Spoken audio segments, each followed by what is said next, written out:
जैसा कि हमने आपसे वादा किया था, नवरात्रि के पावन दिनों में हर दिन माँ दुर्गा के एक एक स्वरूप से आपको जोड़ेंगे। आज नवरात्रि का दूसरा दिन है और इस दिन पूजी जाती है माँ दुर्गा का दूसरा स्वरूप माँ ब्रह्मचारिणी। इन्हें ज्ञान, तप और वैराग्य की देवी माना जाता है। आइए जानते हैं माँ ब्रह्मचारिणी के स्वरूप, महत्व और उनसे जुड़ी कथा के बारे में। मां ब्रह्मचारिणी देवी दुर्गा का दूसरा स्वरूप है। इनकी पूजा नवरात्रि के दूसरे दिन की जाती है। मां के दाहिने हाथ में रुद्राक्ष की माला और बाएं हाथ में कमंडल होता है। वह सफेद वस्त्र धारण करती हैं और तप, संयम और शांति का प्रतीक मानी जाती हैं। भगवती की कृपा से संपूर्ण सनातन समाज के लिए एक वरदान के रूप में प्राप्त हो रहा है। अनुमानित 1 शताब्दी के बाद 10 दिनों की नवरात्रि है। आज रात्रि में 1:23 पर जिस समय ग्रहण काल चल रहा था, उसी समय प्रतिपदा तिथि का आरंभ हुआ। अब की बार की नवरात्रि सोमवार से शुरू हो, इसलिए भगवती का आगमन हाथी पर है। वहीं बृहस्पतिवार को नवमी तिथि है। उस दिन भगवती का प्रस्थान मनुष्य पर है। ऐसा दिव्य संयोग, हाथी पर आगमन, मनुष्य पर प्रस्थान, 10 दिनों की पूर्ण नवरात्रि, एक दिन अधिक भगवती की कृपा से सनातन समाज के लिए, उपासना के लिए वरदान के रूप में प्राप्त हो रहा है। इस नवरात्रि में सनातनियों को चाहिए कि घट स्थापना के साथ साथ भगवती के किसी एक शस्त्र की भी स्थापना करें, जिससे इस नवरात्रि का पूर्ण फल प्राप्त हो। क्योंकि ये पूर्ण कालिक नवरात्रि है, ग्रहण काल में ही प्रतिपदा तिथि का आरंभ हो रहा है। वहीं भगवती का आगमन हाथी पर और प्रस्थान मनुष्य पर है। 10 दिन की नवरात्रि है। 11वें दिन विजयादशमी मनाई जाएगी। इसलिए शुभता को ये एक स्पष्ट संकेत भी है मानव जाति के लिए। भविष्य को संवारने का, वर्तमान का सृजन करने का यह सूचक है। क्योंकि कलिकाल है, कोई भी देवी देवता आपको प्रत्यक्ष दर्शन नहीं देंगे। इन्हीं माध्यमों से, ऐसे संकेतों से हमको सूचित करते हैं। ये शक्ति उपासना के लिए मुख्य नवरात्रि है। यूं तो तमाम सनातनी भाई बहन आर्थिक समृद्धि के लिए और नाना प्रकार की उपलब्धियों की प्राप्ति के लिए उपासना करेंगे, किंतु यह नवरात्रि का जो संयोग बन रहा है, ये विशेषकर शक्ति की उपासना के लिए ही माना जाएगा।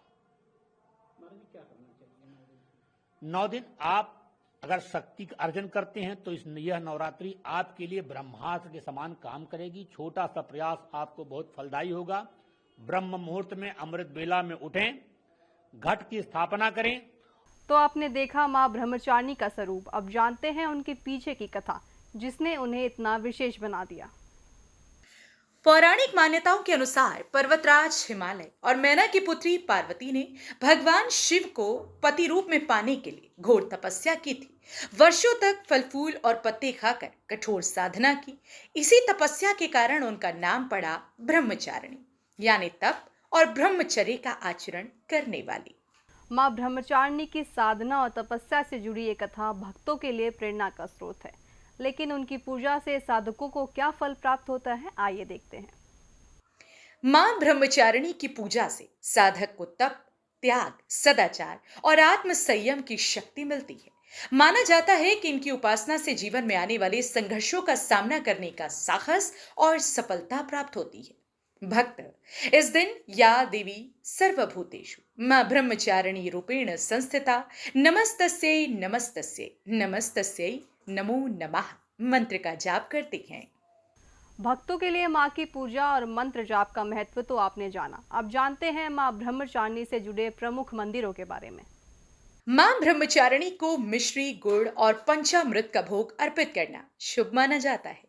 उत्तर प्रदेश के वाराणसी में गंगा नदी के तट पर दुर्गा घाट के पास स्थित मां ब्रह्मचारिणी मंदिर सबसे प्रसिद्ध है, जहां हर साल लाखों भक्त दर्शन और पूजा के लिए पहुंचते हैं। हर बार विशेष होती है। जहां तक हम द्वितीय ब्रह्मचारिणी माता की बात करें, तो ब्रह्मचारिणी माता में भी जैसा हम बोल रहे हैं ब्रह्मचारिणी, ब्रह्मचारिणी यानी ब्रह्म जैसा तेज है उनके ऊपर। माता के एक हाथ में मोतियों की माला है, दूसरे हाथ में कमंडल है। तो ये तेज को प्रदान करने वाली माता है ब्रह्मचारिणी माता, जिनके चेहरे पे बहुत तेज है, संयम है और इनकी पूजा करने से व्यक्ति जो है संयम को प्राप्त करता है, यानी इच्छाओं की, अत्यधिक इच्छाओं से उसको मुक्ति मिलती है, त्याग की तरफ बढ़ता है, आत्म शांति का अनुभव होता है। इनकी पूजा करने से योगियों के स्वाधिष्ठान चक्र को जागृत किया जा सकता है, यानी योगी लोग जो है वो स्वाधिष्ठान चक्र जो मूलाधार से थोड़ा ऊपर होता है, इस चक्र को जागृत करके योगी लोग उसके साधना करते हैं। वाराणसी के अलावा मध्य प्रदेश के देवास जिले का बगोई माता मंदिर और उत्तर प्रदेश के बलिया में हनुमानगंज स्थित मां ब्रह्मचारिणी मंदिर भी श्रद्धालुओं की आस्था के बड़े केंद्र हैं। नवरात्रि के दौरान इन मंदिरों में भक्तों का सैलाब उमड़ता है। तो नवरात्रि के दूसरे दिन मां ब्रह्मचारिणी की पूजा साधकों के लिए विशेष महत्व रखती है। मां के इस स्वरूप के आराधना से न सिर्फ ज्ञान और वैराग्य की प्राप्ति होती है, बल्कि जीवन में कठिनाइयों को पार करने का बल भी मिलता है। कल हम आपको मां दुर्गा के तीसरे स्वरूप मां चंद्रघंटा के दर्शन कराएंगे। तब तक के लिए जय माता दी।